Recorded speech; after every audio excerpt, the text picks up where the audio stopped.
มื้อนี้วันเกิดไผ่อ้ายคือได้เค้กตั้งว่า2ก้อนก็ทักทายสบายดี FC ทุกท่าน FC ทุกคนมาพบมาพ่อกับค่อยเจเบาลาวอีกแล้วก่อนนอนค่ำคืนนี้ขอเอาเรื่องเป็นตาหน้าฮักเป็นตาแพงของ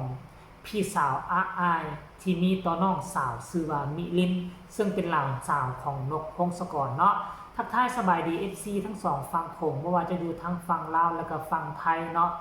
FC ของเจเบาลาวก็ดี FC ของน้องอ้ายก็คักที่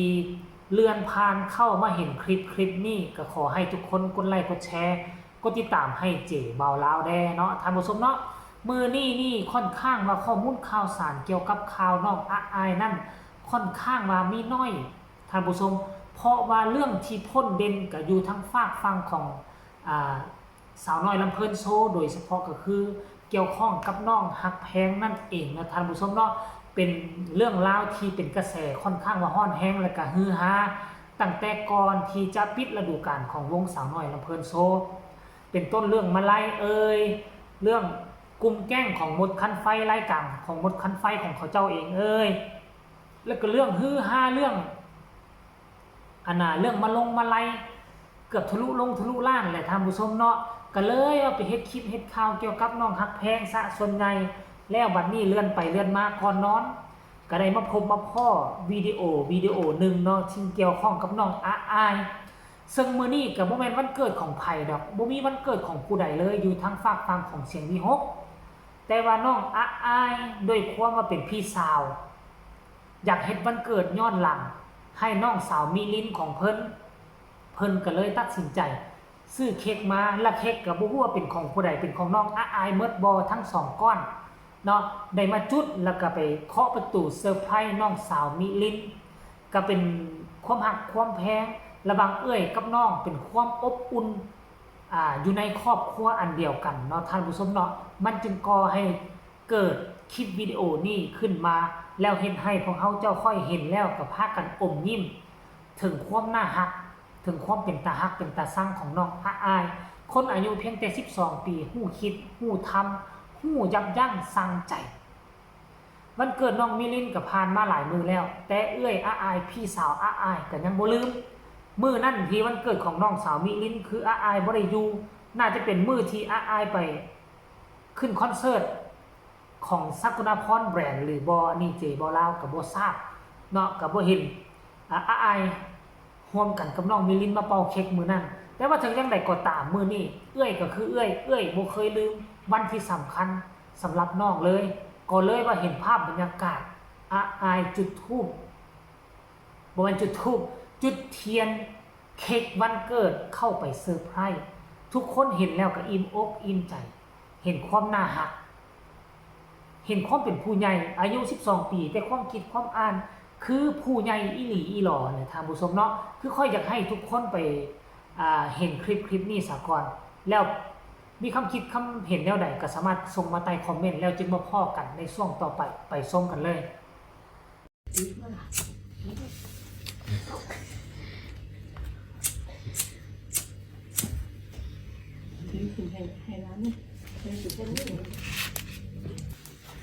ไปนะครับพี่น้อง ปิดไฟก่อนอาทิตย์ปิดไฟก่อน ปิดไฟตัวไหน ไฟทั้งหมดเลย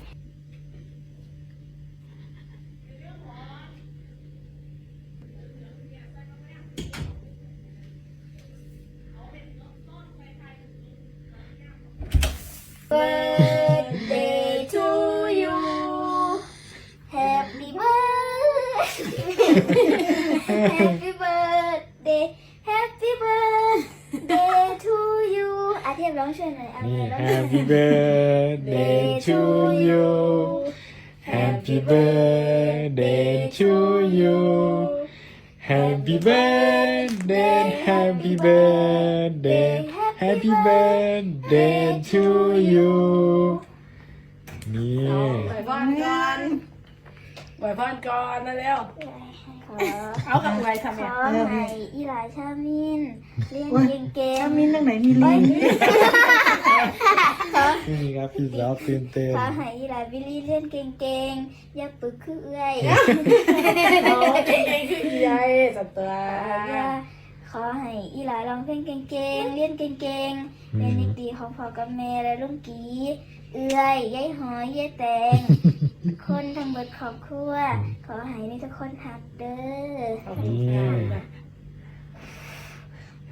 เย้ จุ๊บเบื่อนะเจ้าหอมเบื่อนะ เอ เอ ต้องเล่า เอาเป็นจังใดหลังจากที่ทุกคนเห็นคลิปวิดีโอนี่เป็นคลิปวิดีโอสั้นๆ ที่ถูกถ่ายโดยผู้ใดผู้หนึ่งนั่นแหละเป็นทีมงานอยู่ในเสียงวีโฮกนั่นแหละท่านผู้ชมเขาก็จะได้เห็นภาพบรรยากาศอายก็เอาเค้กวางไว้พื้นเฮือนต่อยกับไฟจุดใส่เทียนแล้วก็ไปเซอร์ไพรส์ซุบซิบกันได้เซอร์ไพรส์เคาะประตูออกมาทั้งน้องมิลินคล้ายๆคือกับว่าน่าจะหู้ละบ่เนาะอยู่ในหันก็มีน้องมิลินแล้วก็มีน้องสาวมีน้องชายของน้องมิลินบ่แล้วก็มียามีอย่างต่างๆเลยท่านผู้ชมก็ไขประตูออกมาก็มาเจอเค้ก2ก้อนบักใหญ่ๆแล้วหลังจากนั้นก็ให้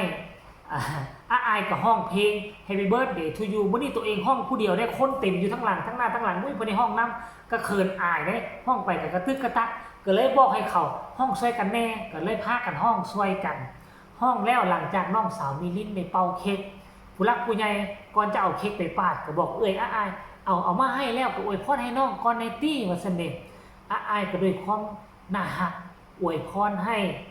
น้องสาวมิลินห้องเพลงเก่งๆคืออายเด้อว่าซั่นเนาะห้องเก่งขึ้นเวทีก็จะให้เขินอายว่าซั่นได้ช่วยกันทำมาหากินเนาะโอ้ยก็เป็นตาฮักเป็นตาสร้างน้องอายแหมเด็กน้อยอายุ12 ปีแนวคิดแนวอ่านคือผู้รักผู้ใหญ่แล้วคิดได้จังได๋มื้อนี้น่ะมันกลายมาหลายมื้อแล้ว แต่ว่าเพิ่นก็ย่านว่าน้องจะเครียดจะขมบ่ได้มาร่วมงานมื้อที่เฮ็ดวันเกิดหั่นล่ะติติดธุระก็เลยตัดสินใจว่าเซอร์ไพรส์ย้อนหลังให้น้องสาวมิลินซะนะท่านผู้ชมเนาะ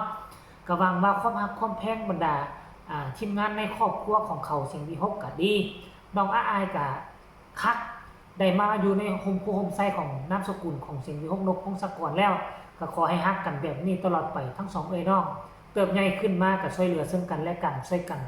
มาบริหารวง1แล้วก็วง2ช่วยลุงแล้วก็ช่วยพ่อนกพงศกรเนาะขอให้เติบใหญ่อย่างมีคุณภาพน้องสาวมิลินก็เฮียนเอาแนวใดเฮ็ดบอกสอนก็เฮียนเอาแนวใดสิห้องรำทำเพลงเก่งแล้วก็แนวใดสิคิดใหญ่ขึ้นมายืนอยู่ในวงการหมอลำนำกันเนาะท่านผู้ชมเนาะ